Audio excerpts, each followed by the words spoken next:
Përshëndetje dhe mirë se ardhët në magazinën informative 21 drejt për drejt. Ambasadori i Mbretërisë së Bashkuar në Kosovë, Jonathan Hargreaves, ka takuar ushtruesen e detyrës së presidentes Albulena Haxhiu, ku ka theksuar nevojën që partitë politike të tregojnë kompromis pas zgjedhjeve të 7 qershorit.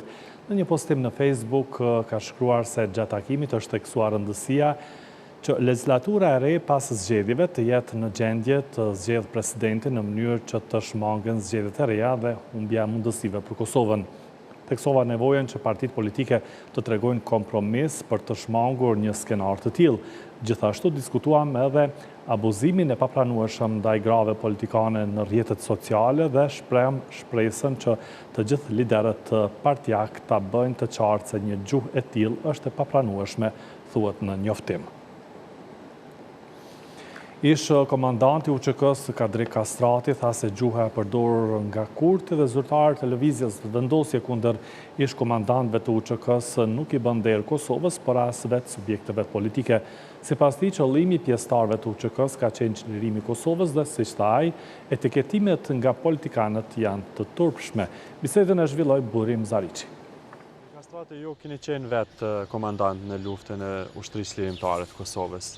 Nëse ka etiketimet e tilla që vijnë nga akter politik, në këtë rast nga kryeministri në detyrë që thotë edhe komandant edhe zullumçar nuk ka, dhe një gjuhë ku thuhet që po e mbrojmë Kosovën apo nga shitja e saj nga komandantët, si ju bën të ndjeni ju fillimisht kjo gjuhë? Pa, sigurisht që nuk di e mirë, unë si ish drejtues i ushtrisë lirimtare të Kosovës, unë kam jetuar në një vend ku shumë njerëz kishin dëshiruar me jetuar, kom jetuar në Bregdetin Kroat, e kom lënë gruan me 2 fëmijë pa punë, edhe jam nis për Kosovë për me e dhënë argat këtij vendi.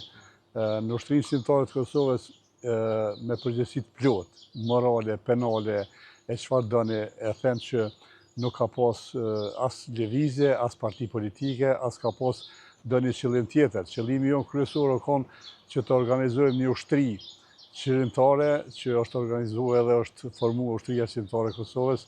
Kemi bërë një luftë të drejtë, një luftë të pastër, një luftë lirimtare dhe në fund të treguar që në janar të vitit 1999, kur ka ardhur komandën tonë William Walker, edhe ka thonë që nga sot ushtria lirimtare e Kosovës si grupe armatosa që na kanë shkruar deri atëherë, faktikisht për Shtetet e Bashkuara të Amerikës jeni e pranuar si ushtri lirimtare.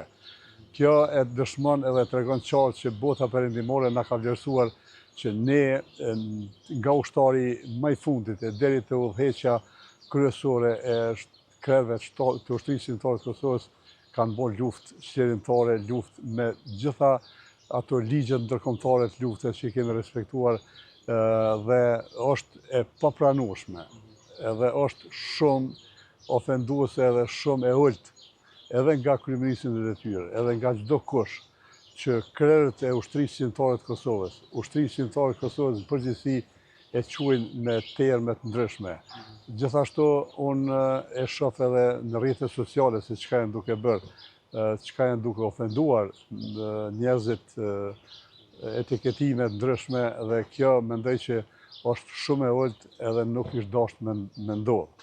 Unë apeloj shumë seriozisht. Bile apeloj në rand parë te njerëzit që udhëheqin shtetin, te kryeministri, te ministrat, te deputetët e ndryshëm që po përdorin gjuhë ofenduese ndaj njerëzve të ushtrisë lirimtare të Kosovës, që mos ta bëjnë gjë të tillë, se nuk i bën mirë vetes, familjes tyre, edhe njerëzve të drejtë, njerëzve të sinqert që e kanë qitë veten në pozitë që ndoshta të vrohen. Asnjë ushtar i ushtrisë lirimtare të Kosovës nuk e ka ditë që do të shpëton i gjallë në fund të luftës.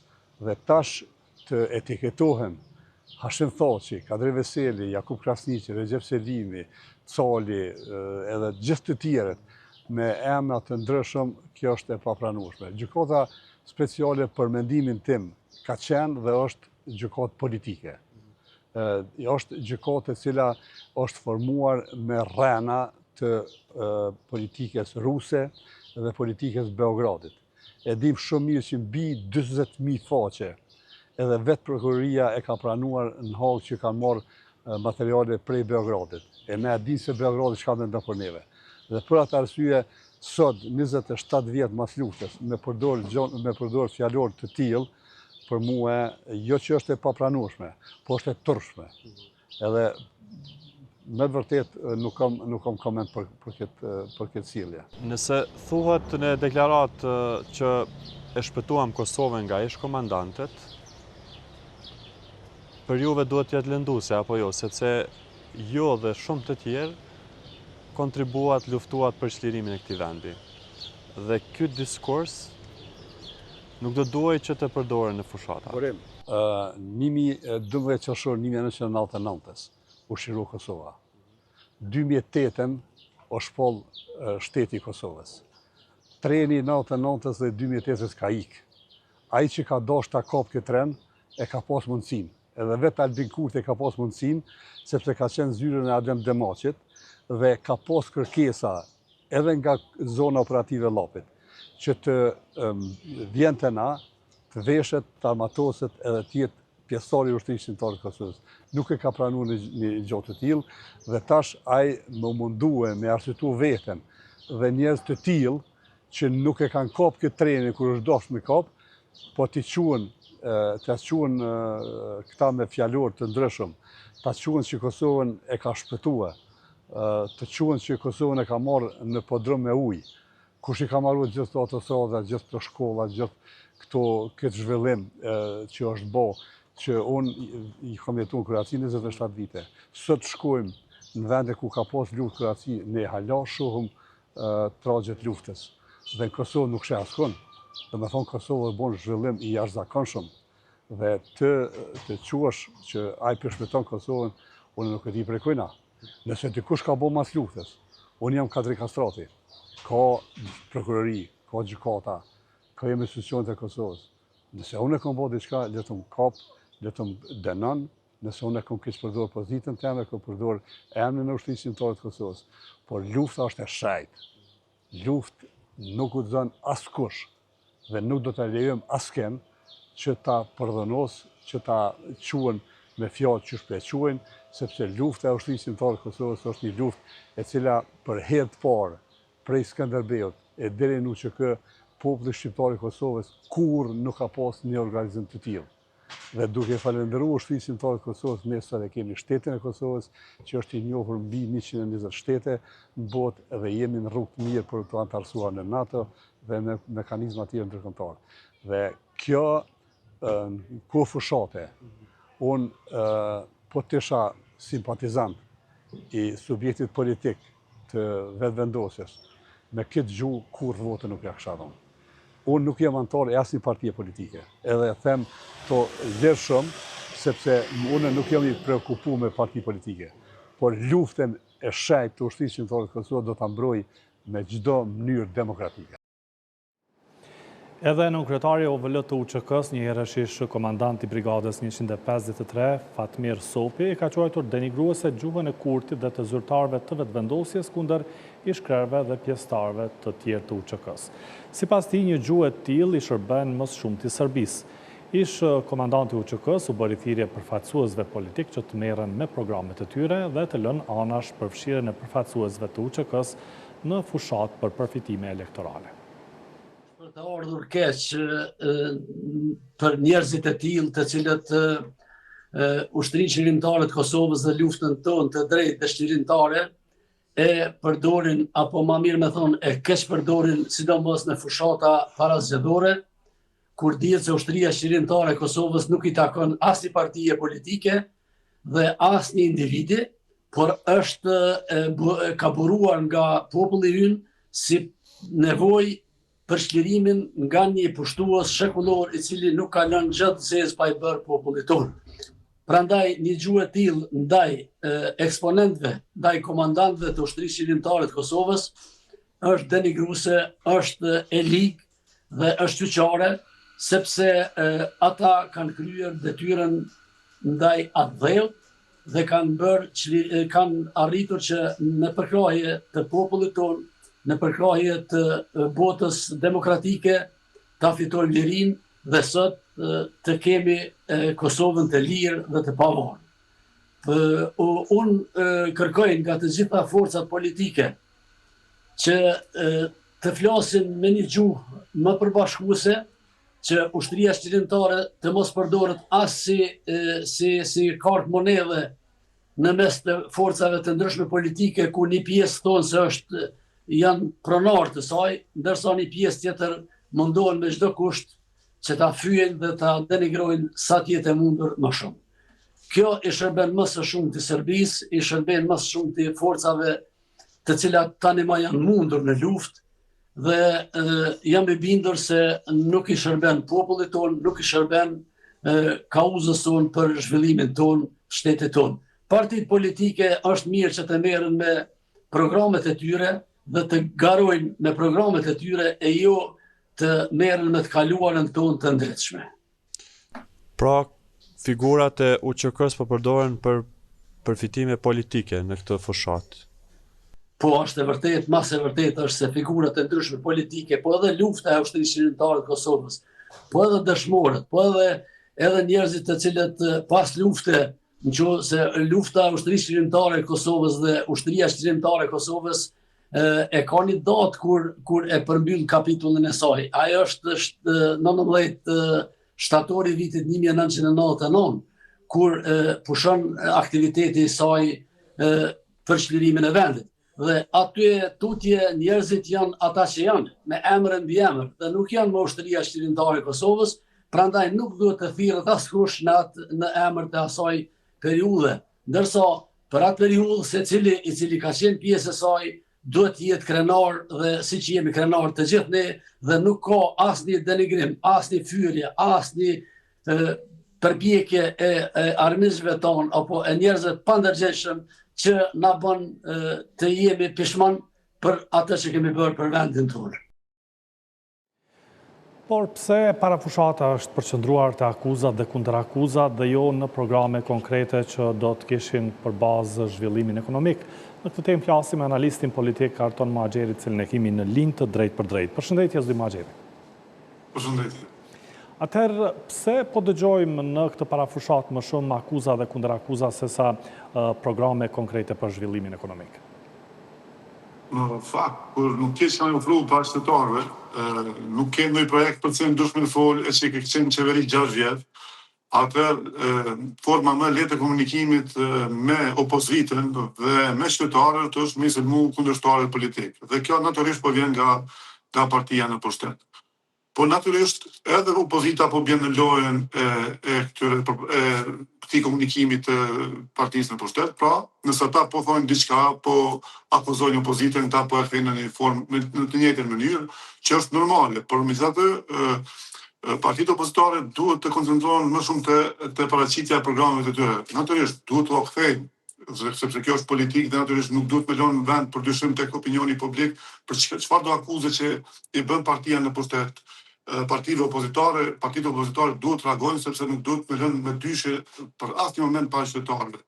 Por gjithashtu duhet gjenë kohën dhe momentumin për ta prezantuar platformat e tyre, nëse kanë, dhe unë po besoj që kanë, sepse kanë pasur edhe në zgjedhjet e 23 dhjetorit dhe nuk ka kaluar kohë gjatë dhe madje mund të jenë aktuale dhe programet e njëjta me disa modifikime, por ajo që po i nxito këtë gjuhë dhe pastaj opozita po bjen në gracjen e tyre është partia në pushtet, sepse kur del para qytetarëve nuk mund të flet për një projekt që ka kryer përveç ndihmave që ka shpërndarë për qytetarët, to 100 euro që ka rëndom dhe është praktik tashmë para zgjedhjeve të kësaj qeverie, dhe për diçka tjetër nuk po mbahet mend për to 6 vite.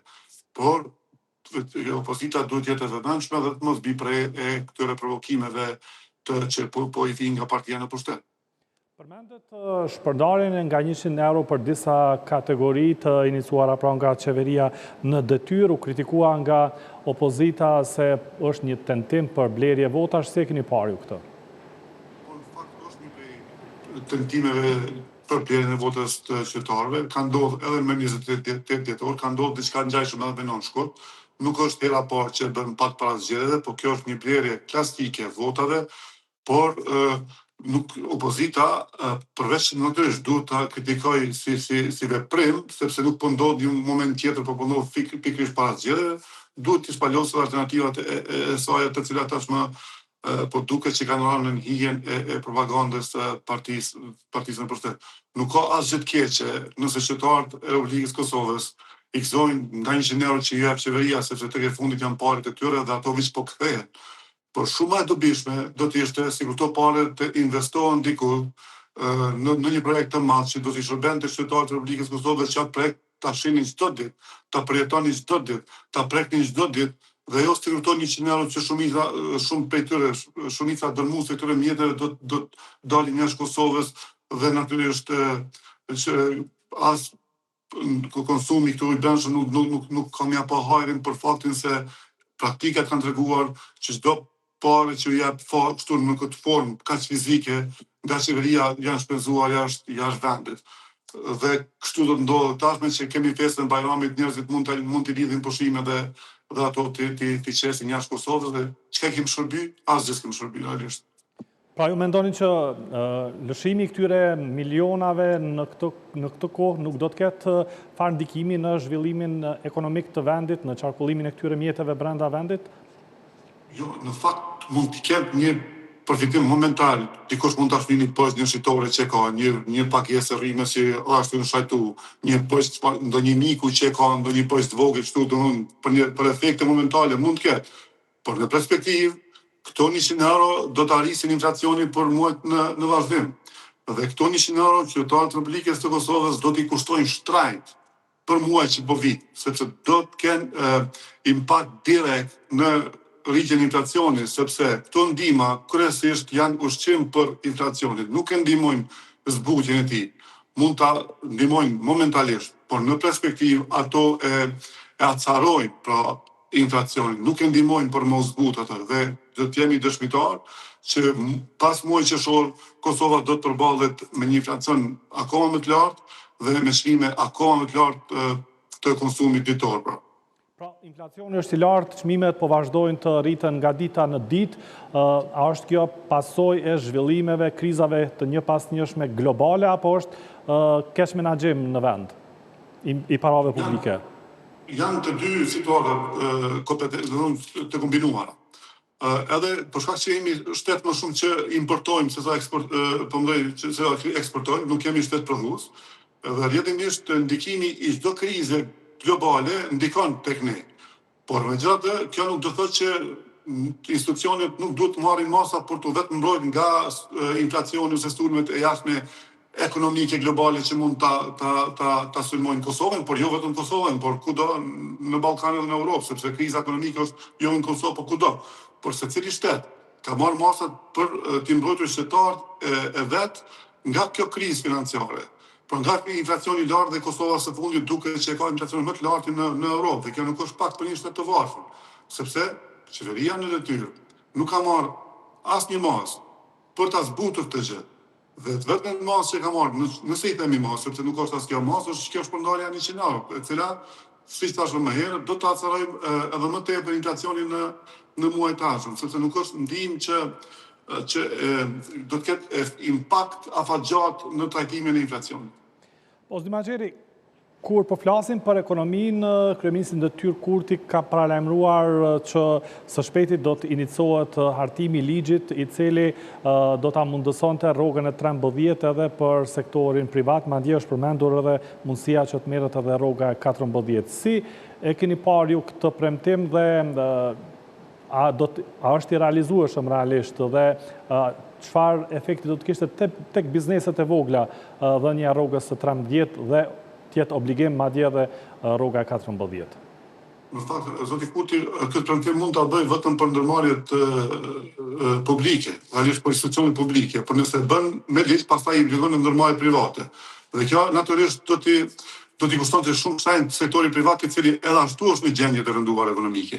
Dhe unë di saktësisht se sa heqin në këtë kohë ndërmarrjet e bizneseve private për të mbijetuar, për faktin se asnjëherë ato nuk e kanë ndidhur dorën e shtetit për t'i mbështetur në një rast, qoftë me me takime, qoftë me subvencione, me çka do që shteti që ka dhjetra instrumente, mekanizma për të mbështetur sektorin privat, nuk ka bërë asnjëherë. Dhe natyrisht nëse ja shton barën edhe rrogës trandet, edhe sektorit privat, pastaj ata shumica prej tyre do të mund të falimentojnë dhe ose do të shohin alternativë Shqipërinë dhe Maqedoninë ashtu siç janë duke parë dhe kohëve të fundit, sepse shumë biznese nga Kosova janë duke investuar në Shqipëri dhe kjo për faktin që nuk peshojnë të sigurt ambientin ekonomik me Kosovë dhe kur nuk ka siguri ekonomike, siguri juridike, siguri politike, atë natyrisht që bizneset nuk qëndrojnë këtu, madje nuk qëndrojnë as bizneset vendore, lemo tërtitet për investitorë nga jashtë, të cilët edhe ashtu ka kohë që nuk kanë trokitur në derën e Kosovës realisht për me investu, paramendo sa të vështire kanë bizneset vendore të operojnë me biznesin e tyre në Kosovë. Po, Zdi Magjer, ku po flasim për këtë kohë të parafushatës zgjedhore, po shohim që partitë politike kësaj radhe e kanë në cak edhe votën e diasporës. Madje përveç thirrjeve nga vendi që ata të votojnë në forma të ndryshme, kemi parë që po organizohen tubime edhe në diasporë, tubime në Zvicër dhe në Gjermani kryesisht. Si keni parë ju këto dhe cila do të jetë rëndësia e votës së diasporës në këto zgjedhje sipas jush? Po, në fakt, diaspora gjithmonë ka luajtur rol. Për kohëve të fundit, votues të diasporës e kanë pas një rol të rëndësishëm edhe në përcaktimin të ndikon 1% të caktuar të partive politike. Ndonse vota atyre nuk është që ka bën ndonjë ndryshim të madh, por megjithatë mund t'ja shtojë një parti një deputet, 2 deputet, mund t'ja heqë tjetrës 1 deputet, 2 deputet. Këtë rol e ka. Në fakt lufta po bëhet për deputet, qoftë për një më shumë, dhe këtë efekt e ka diaspora. Dhe thuhet që asnjëherë nuk ka pas shifra më të larta të diasporës të regjistruar për të votuar, thuhet diku 130.000 ose mbi 130.000, dhe kjo është shumë, nuk e di tash partitë si PDK dhe AK e kanë një lloj strukture stabile në diasporë, por duke që LDK dhe VV edhe në kalumen kanë marrë shumë në diasporë, sidomos vendosja ka marrë aq shumë për shkak se ka manipuluar me ndjenjen e patriotizmit, me emocionet e diasporës, sepse ata janë larg dhe natyrisht partia në pushtet ose fushatat ku i ka bërë takimet, kur gjithmonë i ka bërë me vitet e tona, e ka cilësuar Kosovën sikur vend në rrezik, sikur ne po heqim keq këtu dhe natyrisht diaspora gjithmonë ka qenë e gatshme të i përgjigjet Kosovës dhe i ndez alarmat në shumë situata dhe të kalume. Por megjithatë e vërtetë është ndryshe, sepse Kosova nuk është aq keq sa thotë Kurti. Është zhvilluar goxha shumë prej mbas lufte. Dhe por megjithatë këta bëjnë përpjekje ta krijojnë një percepcioni që ne po jetojmë keq, jemi keq dhe jemi në krizë dhe neve na duhet patjetër vota diasporës për ta bërë këtë përqindjen që ata po duan, diku 60% sa po kërkojnë.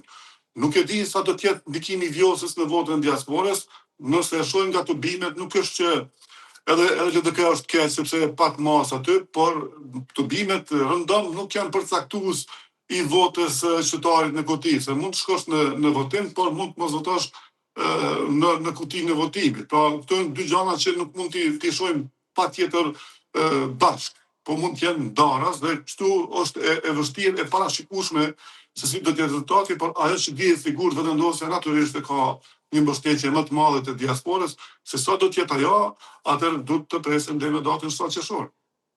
Pra, mendoni që do të ketë rikonfigurim të partive politike si në pozitë apo në opozitë, apo varet se si do të jenë kalkulimet pas zgjedhjeve, a do të jetë e lehtë krijimi i qeverisë dhe krijimi atyre votave për zgjedhjen e presidentit? Çdo votë që partia në pushtet e merr përfundi numrit 40, opozita ka mundësinë për ta bërë qeverinë dhe institucionet. Çdo votë 40 e tutje për partinë në pushtet do të kemi prapë zgjedhje, do të kemi prapë bllokad, do të kemi prapë zgjedhje. Pra unë nuk shoh që do të ketë bashkëpunim mes partive politike. Bile unë kam prit që partitë opozitare do t'i vënë vijat kuqe lëvizjen vendosje.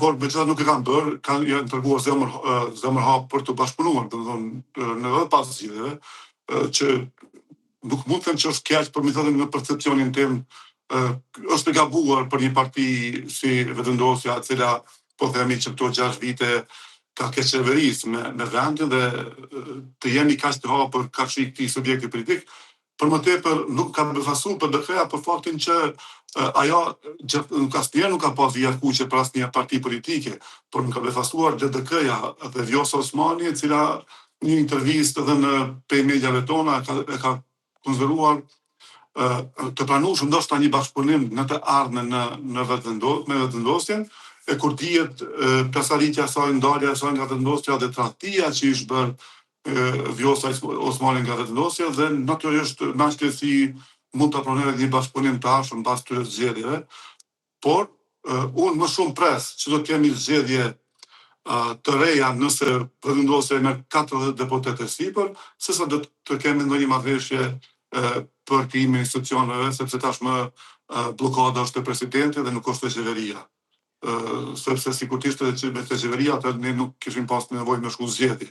Dhe nëse Vjosa Osmani pra do të jetë kandidatja për presidente në një marrëveshje politike me vetëvendosjen, supozoj, atë pse shku në zgjedhje. Pra janë disa hipoteza që mund t'i trajtojmë dhe mund t'i ngrisim në këtë ndërshtim, që nuk e japin ndonjë përgjigje të saktë përpas së asaj që është më sakta që ne mund të provokohemi edhe njëherë me zgjedhje nga partia më e madhe. Ka informacione të cilat janë publikuar në media që thonë se kryetari i nismës socialdemokrate Fatmir Limaj mund të dalë në mbështetje të PDK-s në tubimet që do të zhvillohen gjatë fushatës zgjedhore.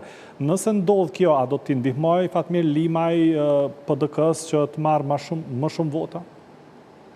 Në fakt, po, zoti Lima dhe nisma socialdemokrate ka një target group, i ka disa struktura të veta që nuk e lëshojnë zotin Limaj, pra votojnë nismën për shkak të zotit Limaj dhe ajo pjesë është regioni Malishevës, madje edhe qeverisja në komunën e Malishevës. Unë mendoj që qoftë një vot nëse e sjell zoti Lima është në mbështetje, është në ndihmë për Partinë Demokratike të Kosovës. Dhe unë vjen mirë që dëgjova njësoj si ju padyshim që kanë arrit një farë lloj pajtoshmërie për ta mbështetur zotin Limaj PDK-n dhe BDJ-n dhe kjo më duket edhe bashkëpunim më i natyrshëm dhe bashkimi eventual në të ardhmen më i natyrshëm mes PDK-s dhe nismës, e cila thuhet që pas këtyre zgjedhjeve do të shkrihet në PDK dhe kjo është një prej argumenteve që Partia Demokratike të Kosovës ja ka kërkuar Fatmir Limës për ta mbështetur, për ta parë sa serioze në këtë bashkëpunim, dhe natyrisht zoti Limaj është duke ja ofruar PDK-s bashkëpunimin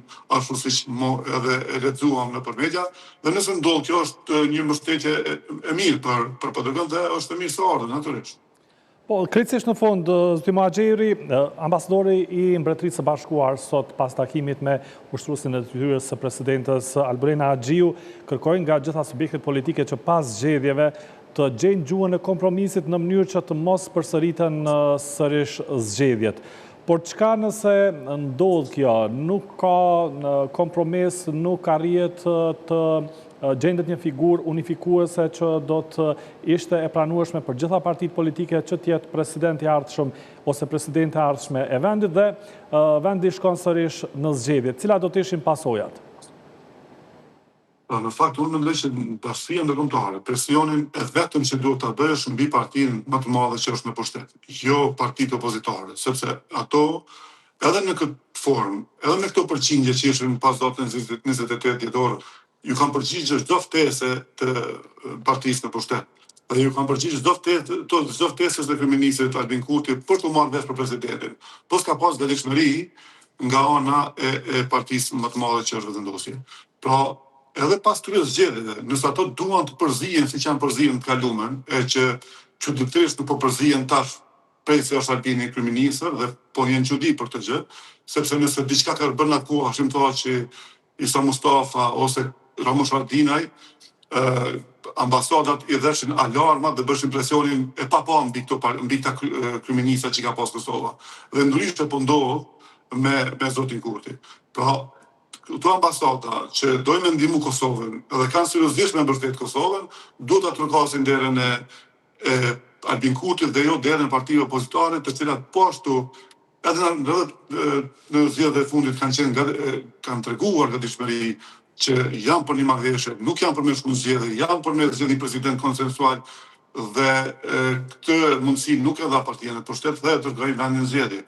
Përveç pasojave financiare, nëse shkojmë zgjedhje, nuk shëndoj pasoj tjetër, sepse unë mendoj që sa më shumë që ka zgjedhje nuk i shoh sigur akte demokratike, që ndonjë një proces normal demokratik, edhe pse shkaku nuk është gjithmonë i arsytuar, por megjithatë nuk duhet të kemi frikë nga zgjedhjet edhe nëse ato të provokohemi, sepse mund i shoh si të shëndetshme për demokraci.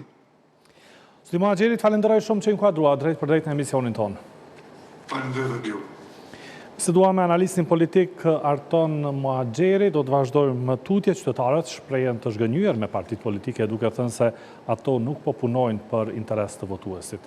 Në anën tjetër njohës të çështjeve ekonomike dhe politike thonë se partitë nuk po përmendin sfidat kryesore që ka Kosova në arenën ndërkombëtare, të cilat, siç thonë, janë edhe një ndër shkaktarët kryesorë që Kosova gjendet në krizë politike që nga viti 2025.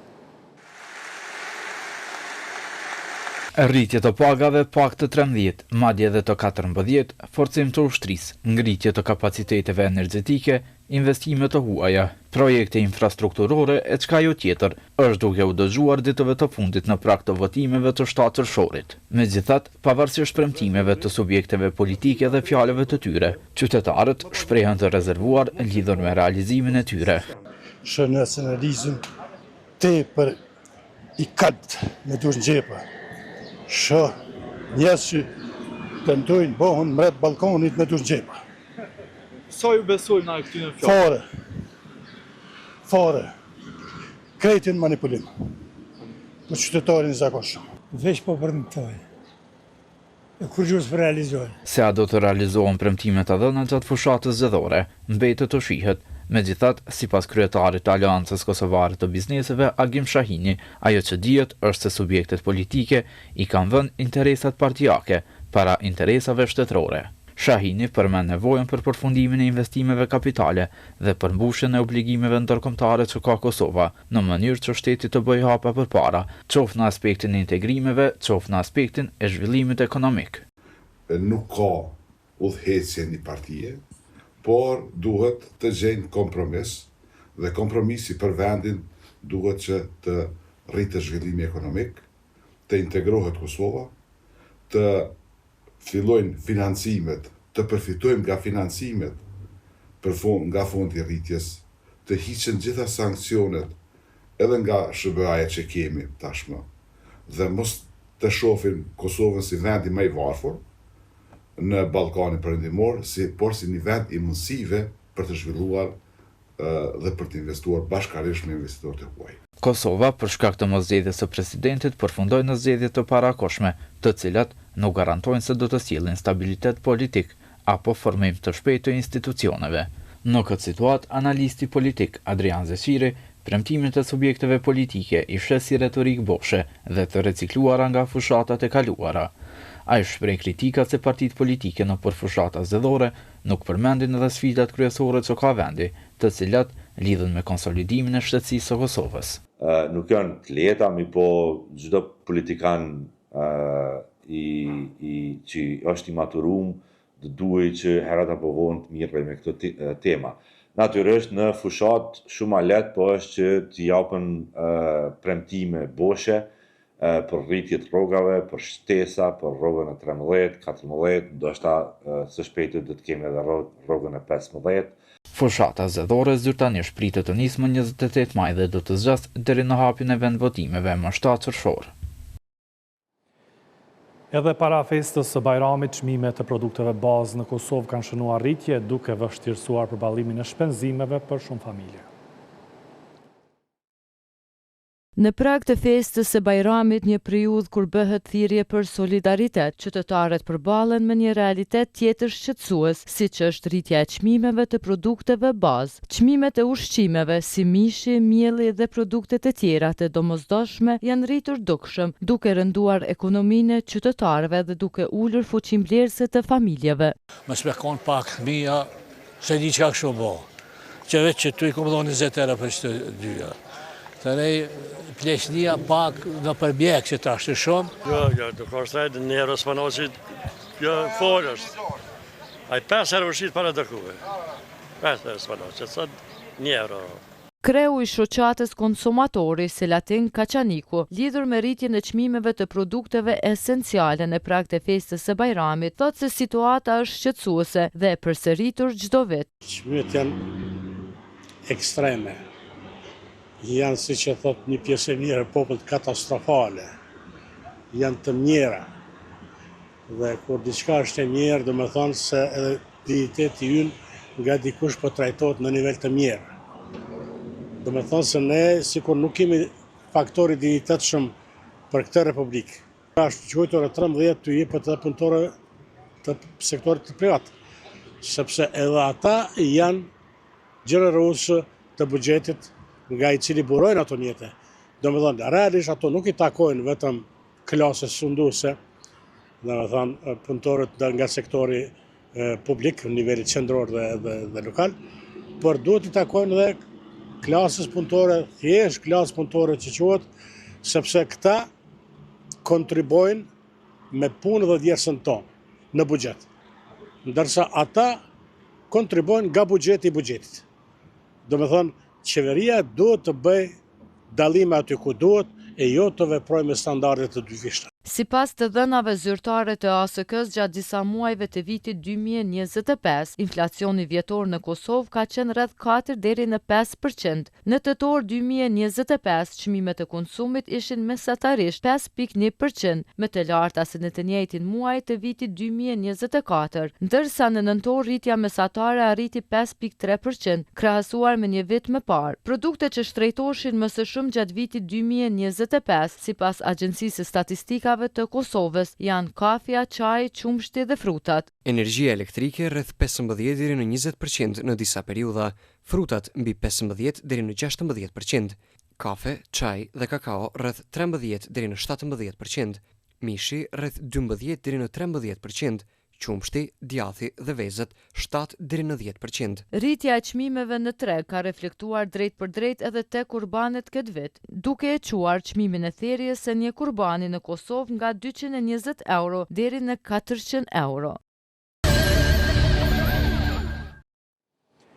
Gjyqtari i Gjykatës Supreme Rustem Thaçi është zgjedhur kryesuesi i ri i Këshillit Gjyqësor të Kosovës. Thaçi mori gjithsej 6 vota, ndërsa kundër kandidati i tij, gjyqtari i Gjykatës së Apelit Besnik Bislimaj mori 5 vota.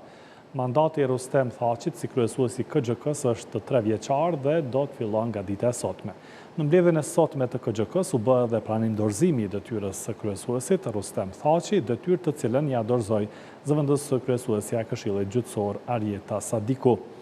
Thaçi është zotuar për një gjyqësor të pavarur, të paanshëm dhe me integritet dhe transparent.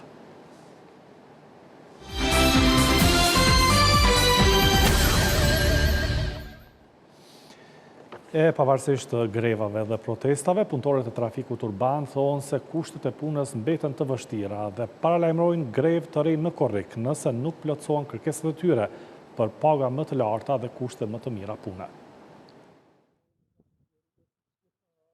Trafiku urban kryeqytet vazhdon të përballet me probleme të shumta, pavarësisht grevës së mbajtur në muajin shkurt dhe protestës së organizuar në fillim të majit. Punëtorët thonë se shqetësimet mbeten të njëjta, orari së zgjatur i punës, kilometrazhi i shtuar, autobus me probleme teknike si dhe vonesa në paga.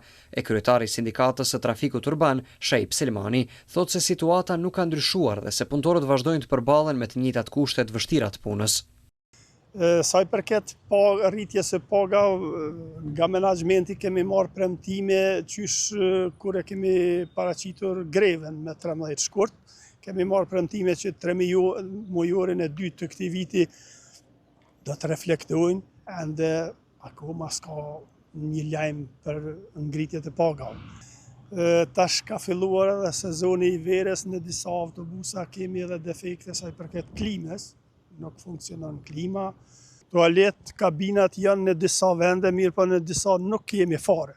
E marr shembull në matin ne, atje ku përfundon linja 3C dhe linja 3, atje nuk kemi toalet kabin. Selmani shton se nëse kërkesat e tyre nuk marrin zgjidhje deri në fund të 3 mujorit të dytë vitit, pra gjatë muajit qershor, atëherë në fillim të korrikut punëtorët do t'i rikthehen sërish grevës. Në takime me menaxhmentit na është premtuar në 3 mujorin e 2 të këtij viti që do të bisedojmë dhe do të gjejmë mundësinë për ngritje të pagash. Mirë po, ne do të pritim edhe qershorin, nëse nuk ka reflektim sa i përket ngritjes së pagës, si na është premtuar, greven do të aktivizojmë. Mund të them që me një korrik, ose deri mas larti me 10 korrik, greva, nëse nuk ka reflektim, greva do të aktivizohet. Nga ana tjetër, drejtori urbanistikës në komunën e Prishtinës, Pëllum Bajqinovci, deklaron se situata pritet normalizohet së shpejti. Ai pranon se për disa çështje komuna ende nuk ka ndarë buxhet, por thotë se kërkesat e tyre do të merren parasysh. Nëse diskutojmë toaletet, buxheti komunës së Prishtinës nuk e ka para pa ndërtimin e toaleteve këtë vit. Është temë e diskutimit e cila ndoshta do ndodh vitet në vijim. Sa i përket vonesave në pagesën e operatorëve privat, atëherë besoj që këtë vit nuk do të ketë shqetësime për arsye se buxheti është miratuar, edhe ndoshta vonesat ato i takojnë asaj pjesës procedurale ku operatorët i sjellin fakturat zakonisht prej datës 10-12 çdo muaj marrim ato dhënat nga ASK për çmimin e derivateve, atëherë pjesa administrative i përpilon fakturat për secilin operator, edhe del faktura me ndryshimet e kostos. Andaj fakturat të cilat sjellen për muajin janar, sigurisht se dalin muajin shkurt. Kjo është pjesë procedurale e operimit nga buxheti i komunës së Prishtinës. Megjithatë, deri në realizimin e kërkesave, punëtorët e trafikut urban thonë se do të vazhdojnë presionin ndaj institucioneve, duke paralajmëruar masa të reja sindikale nëse nuk ka veprime konkrete. Këtë përfundojmë magazinën informative 21 drejt për drejt. Ju falenderoj që ishit me ne, mirupafshim.